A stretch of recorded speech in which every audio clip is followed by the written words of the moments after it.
In 1906, President Teddy Roosevelt created the nation's first national monument designation. The purpose of this designation was to preserve for all Americans significant pieces of the country's history, ecology, geology, and beauty. All national monuments are designated by U.S. presidents and are chosen as their personal memorials of those most special parts of this great country. Memorials that they see a need to protect over all others. Some are big, some are small. Some garner large budgets and staff. Others, next to none. All were chosen by presidents who considered them the most important places to protect over all other places in the country.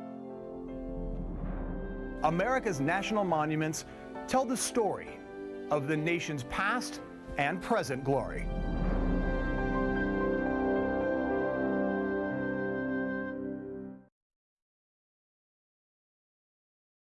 Hello, I'm Jordan Murphy, and I'll be your guide as we visit 11 national monuments located in America's Pacific Northwest.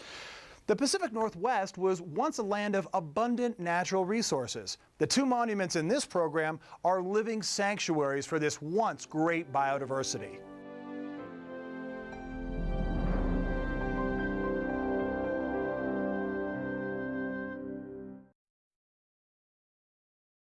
Cabrillo National Monument preserves one of the rarest ecosystems in North America, a unique combination of plants and animals found nowhere else on the planet.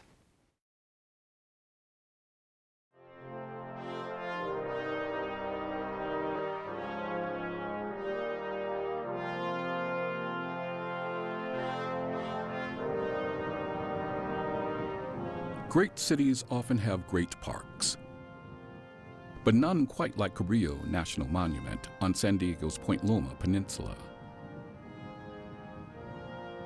It is 400 feet high and surrounded by the Pacific Ocean on the west and San Diego Bay on the east. The peninsula is perhaps the only undisturbed piece of Southern California's native chaparral plant community left. It is a plant community that once extended from the Mexican border to north of San Francisco. This little peninsula is a true island of biological diversity. Set aside by President Woodrow Wilson in 1913, the monument is often cloaked each morning in a mystical shroud of fog. The ocean below is barely visible. The old lighthouse shimmers in and out of view. A ghostly reminder of a time over 100 years ago when it guided ships into San Diego Harbor. Inside, the original magnifying prisms still reflect the emerging rays of the morning sun.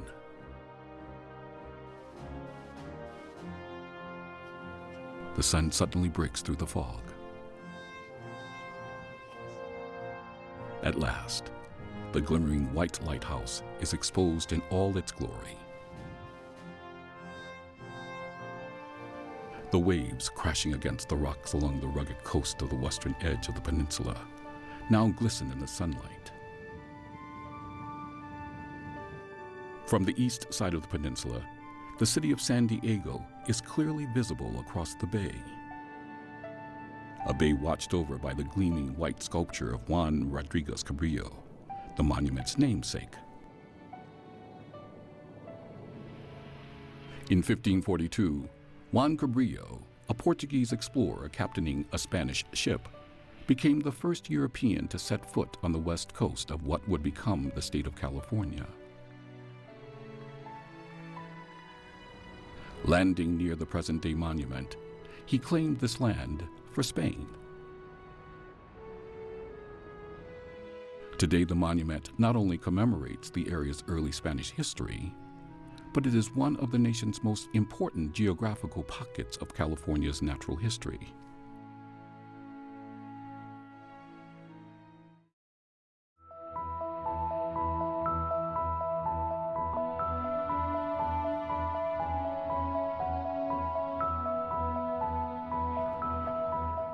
The west shoreline at Point Loma tells the story of its long geographical history. The layers seen here clearly delineate the ocean sediments that were laid down over 70 million years ago during the Cretaceous period. Then, more recently, as part of California's coastal mountain building process, the peninsula was raised up by faulting, resulting from the Pacific Plate crashing into the North American continent. Below these ancient cliffs is one of the best intertidal ecosystems in the region, an intertidal zone that is open to visitors. Andrea Compton is a park naturalist. So we are now down in the Rocky Intertidal area, and I wanted to point out some of the unique special animals that are here. We are sitting in the area where it's high zone. So if you can imagine, as the tides go in and out twice a day, that there are certain areas, like where I'm sitting right now, that oftentimes is exposed to the sunlight, to the sun, to the air. As we go farther out, there's areas that are underwater more of the time. So you can imagine that the animals and the plants have to adapt to different things. And up here we have some animals that are more adapted to being out in the air more. But we also have these little pockets of water that still remain, so animals can still breathe in those. And these are what we call our tide pools, and are worth taking some time and looking and exploring a little bit. If we start to look down in this place, at first glance you might say, oh, that's just a rock. What is there to look at? But the closer you look, the more that you will see. So as I look down here, I see several different things. On one hand, we have chitons that are kind of a long, narrow, they look like they have bars on them, and they're down in the bottom of the rock. We also have a variety of limpet species, different sizes, different shapes. One of the biggest limpets that we have here is called an owl limpet. And this guy actually defends a territory. So you can imagine, as the tide comes in and covers them up, they actually come out and they patrol their territory, and they will bump other limpets out of the way to keep them out of there. So they need the area to graze and to eat algae off the rocks. Here's a crab that is eating algae with its pinchers. So there are crabs that are tucked in here. There's quite a diversity of little snails that are moving about or in place. And then we also have things that are more stable. Here's a mussel right here. We also have some barnacles. Here's some gooseneck barnacles. So these guys stay closed when the tide is out, and when the tide comes in, they open up and send out their tentacles to start to feed. There's also some sea anemones. So again, they stay closed up, and when the water comes in, they open up and start to feed with their tentacles. The backbone of the peninsula, and much of the monument, is home to a variety of scrub communities. Called chaparrals by the Spanish, these communities consist of low-lying shrubs, cactus, yucca, along with an assortment of reptiles, all adapted to Western California's unique Mediterranean climate. It is a climate where all the rain comes in the cool winter months. From late spring into fall, it's hot and dry with no rain. The native plants in Southern California are perfectly adapted to these long, harsh, dry periods. So as you look around, you start to see certain adaptations for the plants that can do that. And here we have a couple cactuses that I wanted to point out. The type of vegetation that we are in now is called maritime succulent scrub. The ocean is just to our west, so we get these strong ocean breezes that come on shore. As you look around, you'll see the vegetation is pretty low. The plants that live on this side of the peninsula all have to be adjusted to salty conditions, dry conditions, and some wind as well. So in this maritime succulent scrub, we of course have our cactuses. There's a little fishhook cactus that is here. And again, if you see a close-up of that, you might say, well, that one's died. But it hasn't really. It's just in that dormant period. With a little bit of rain, it will green up and bloom. And then here we have a cholla. There's a couple of these that are scattered about. These are kind of interesting little cactuses as well. And then over that direction, we have what's called a chalk leaf deadlia. And this is the one that our visitors most often say, that looks like it came from aliens, because it has this long, tall stalk on it. The blooms are this red, waxy looking bloom. But it's called chalk leaf deadlia, and deadlia is the genus of it. And moving a little bit more into adaptations, we talked about how this stuff is all dormant now. Back behind me is actually a plant that stays green all year long. This is called lemonade berry back behind us, and it has some leaves that are very typical of many plants in this region. If you can imagine, if plants don't get any rain all summer long, they're going to need some characteristics to help them keep from being eaten by deer or by rabbits or squirrels. We don't have deer anymore on the peninsula, but we do have a lot of other things that browse and graze on them. So many of the leaves are small leaves. They're very waxy to try to maintain moisture. Some of the leaves actually will curl up to try to contain moisture and keep it from evaporating as readily. A lot of plants here are just like the trees in the winter up in our northern climates. They lose their leaves during the summer. So there's a species over there that's called a boxthorn, and it doesn't have anything on it now, but in the winter it gets these tiny little green leaves on it, kind of needle-like looking leaves. So those are all some different adaptations of things that occur. On the eastern side of the peninsula are two other scrub communities, the San Diego coastal sage scrub and the maritime chaparral. Supporting taller plants in general, each is made up of its own distinctive collection of plants and animals. All three chaparral ecosystems make Cabrillo National Monument perhaps the most biologically diverse group of pocket habitats in the western United States.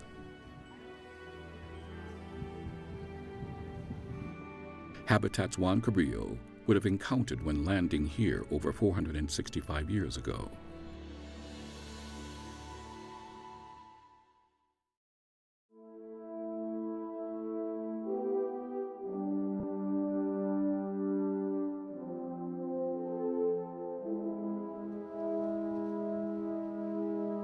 In 1542, Juan Cabrillo, while captaining a squad of 3 Spanish ships, noticed a natural harbor.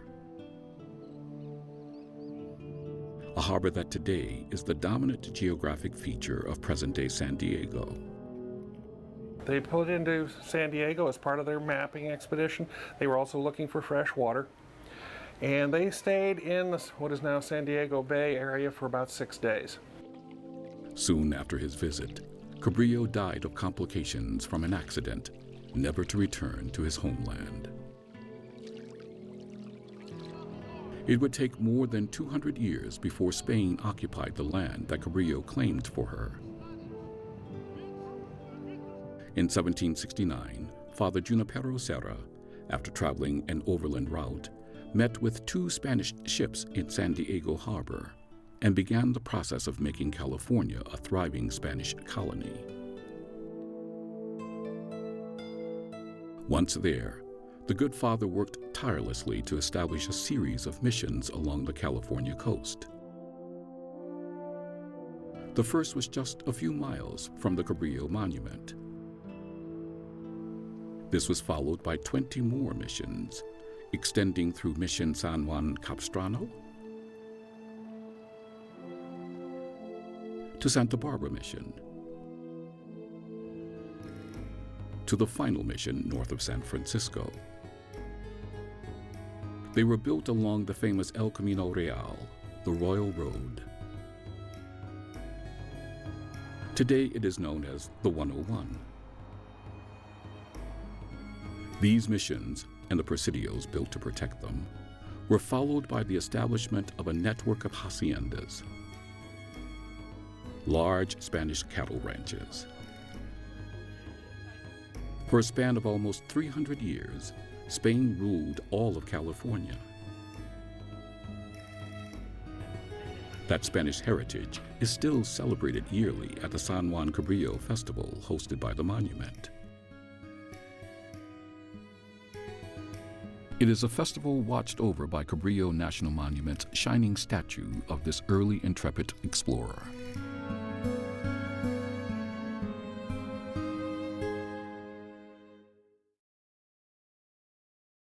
Contained within the Oregon Caves National Monument is perhaps the nation's greatest concentration of biodiversity.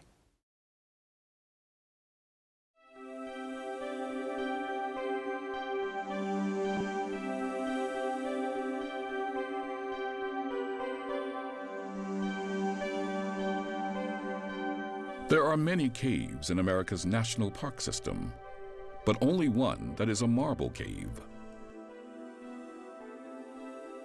In a remote part of the Siskiyou Mountains lies an underground cavern known as Oregon Caves.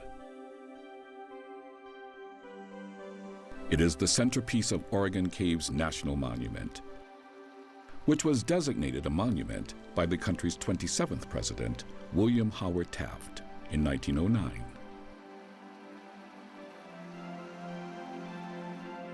Above ground is one of the few old-growth forests left in the region. Never logged because of its rugged, steep terrain, it is an old-growth forest made up of many micro-ecosystems. Plant communities found nowhere else in the region, and maybe in the world.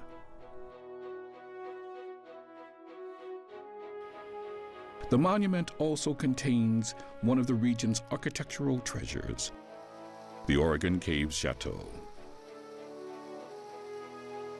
Completed in 1934, it is a place frozen in time. No phones, nor TV. Inside and out, one experiences an earthy surrealism. Is 6 stories, but looks like it's only 3, depending on which side of the building you're on. The number and type of windows changes on every face of it. It's a wonderful design, it's very functional, but it's also very complex. It looks sometimes simpler than it really is, and it even has a stream that runs through the dining room, as well as this lovely Port Orford cedar bark sheathing that it was used on the outside. But the main attraction is the cave itself. Naturalist Elizabeth Hale takes people on tours of this underground wonderland. We're standing at the main entrance of Oregon Caves. Oregon Caves is formed in a marble block in the Siskiyou-Klamath Mountains. It totals about 3 miles of passage, and being a marble cave makes it unique among other types of solution caves which are formed by water, because most of those caves are limestone, I'd say about 90%. And Oregon Caves is one of the only marble caves in the Park Service. Marble is metamorphized limestone. Dancing around on the marble walls, just a few feet inside the cave, are hundreds of harvestmen. Sometimes called daddy longlegs, these arachnids have especially long legs, will eat almost anything, and unlike spiders, do not spin webs. Nearby are cave moths. We've walked deeper into the cave now, and we're in the first room where we have cave formations. These are calcite formations that have formed on the walls and the ceiling. If you look up at the ceiling, we have many stalactites hanging tight to the ceiling, and that actually gives the room its name, Petrified Gardens, because those look sort of like carrots growing from the top. Stalactites grow from the ceiling, and there are many splendid examples in the cave. Stalagmites rise up from the floor. Both are formed from the slow dissolving of the marble by weak acids carried by water and then redeposited as calcite. Calcite is the primary mineral in both limestone and marble. This basic process forms all the formations in the cave.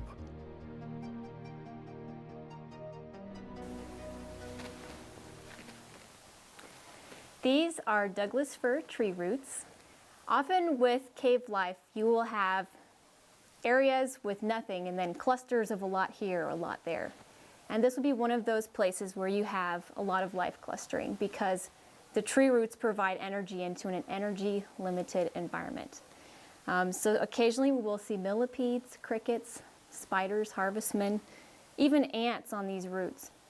These roots are also growing different types of fungi, like these white spots here and this tiny little mushroom down here. The connecting tunnel was blasted and chipped out by the Civilian Conservation Corps in the 1930s. It connects two parts of the cave that were already connected by ladders, but now we can just walk between those two parts. Ahead are some of the more spectacular rooms.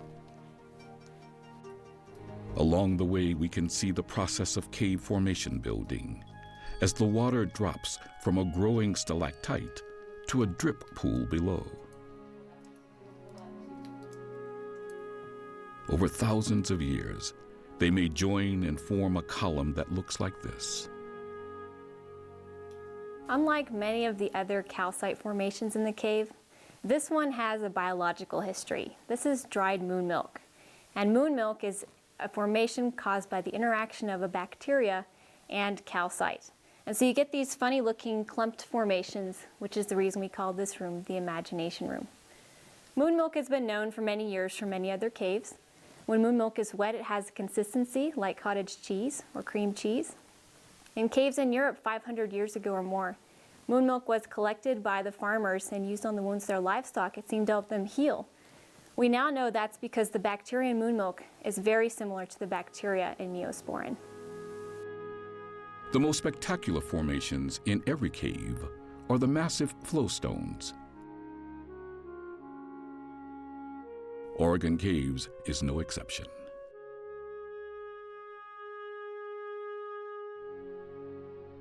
In this cave, there is one flowstone that is special.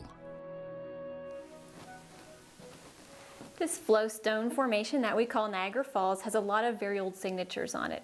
Some of them go back to 1885 and also the late 1800s, when visitors used to come through the cave at the 110 entrance, sign their name to say, hey, I'd been here, I'd done something. When Oregon Caves was protected in 1909, no more signatures were allowed. And in fact, within 10 years of that, the people working at the caves came in to try to clean these signatures off of this formation. These were just written with pencil. So they scrubbed them and they tried to get them off, but they would not come off. They discovered that a layer of calcite had already formed on top of the existing signatures, encasing them in there forever. The last of the great cave formations are draperies. These massive shapes resembling drapes hang from the ceiling. Every cave has a grand room. Well, I'm in the ghost room. It's the largest room in the cave.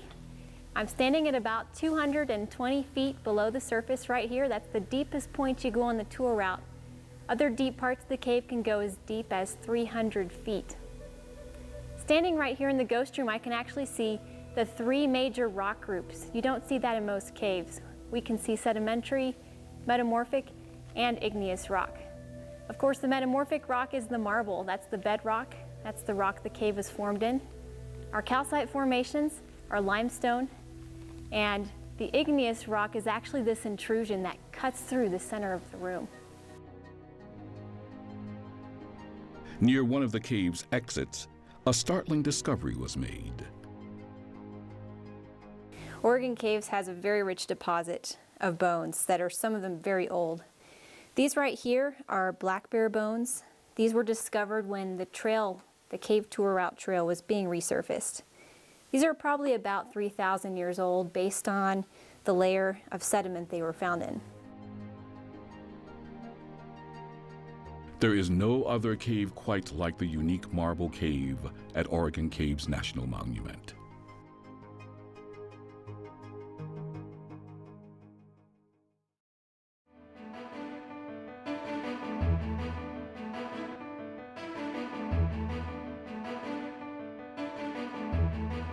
Let's say, logging has been Oregon's primary industry for much of the 20th century, and it has begun to fade in the last 10 to 20 years.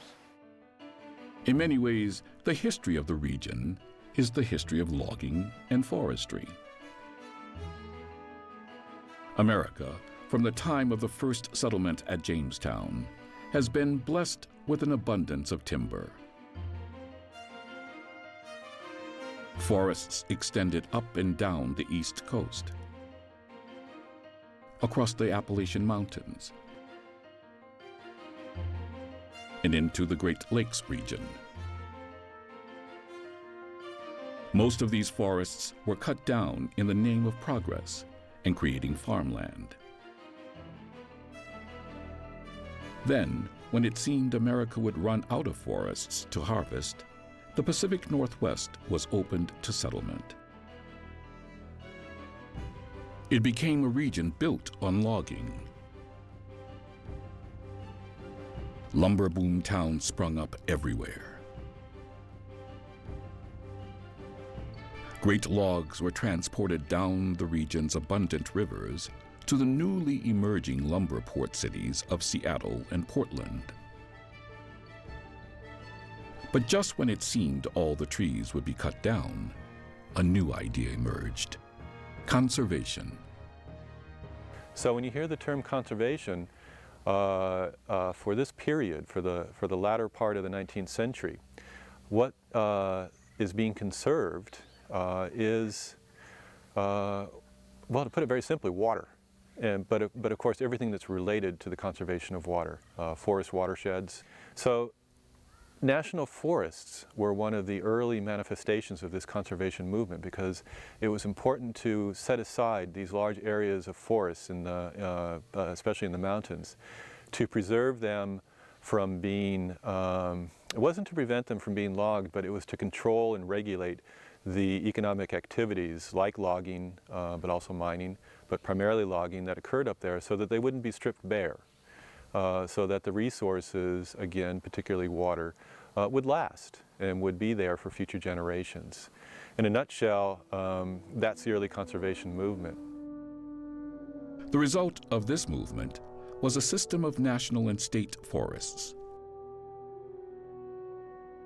However, in this area, much of the forest land is in private hands. Walking one of the trails winding through Oregon Caves National Monument, it is possible to see the typical second growth forests. Clear cutting, and then replanting with a single tree species. But much of forestry has entered a new age, the age of silviculture. This is a way of managing forests by thinning trees rather than clear-cutting, of replanting so that there are trees of multiple species at different ages. This protects the biodiversity of the forest, strengthening its ability to sequester carbon dioxide and counteract the impacts of global warming. One of the great values of an old-growth forest, such as this one, preserved in the monument, is that it is a laboratory for understanding how a healthy forest ecosystem functions. An understanding that may be critically important as climate change affects our nation's forests.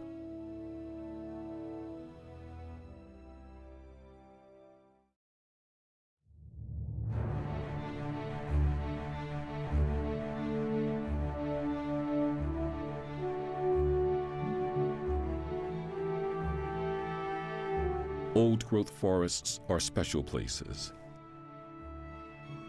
Sometimes called ancient woodlands, they are oases of tranquility and peace that have a magical restorative quality.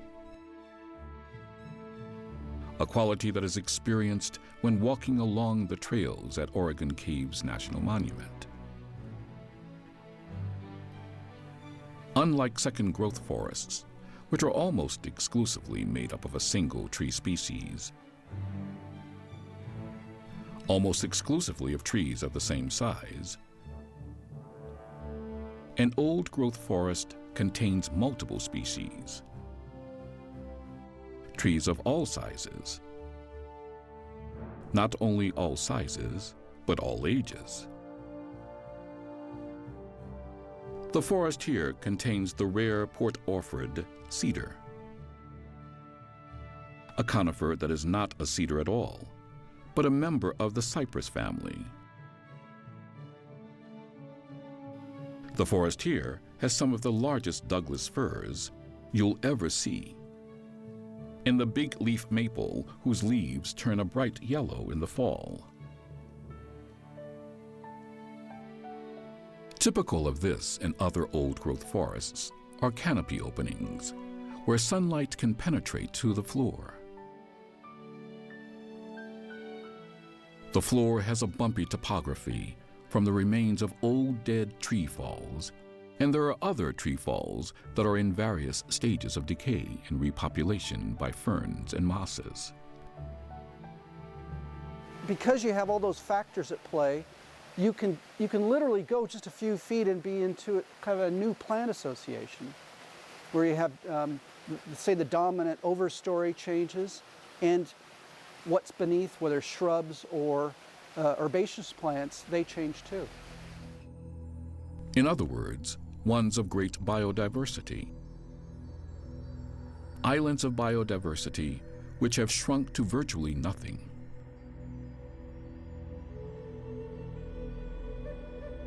Here is a sequence of maps showing the disappearance of old-growth forests or virgin timber.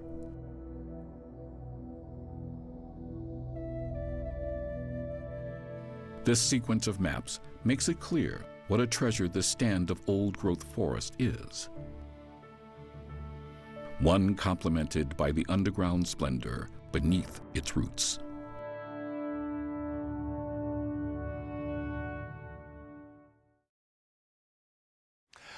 I hope you enjoyed seeing the plants and animals of the Pacific Northwest. Thanks for watching. I'm Jordan Murphy.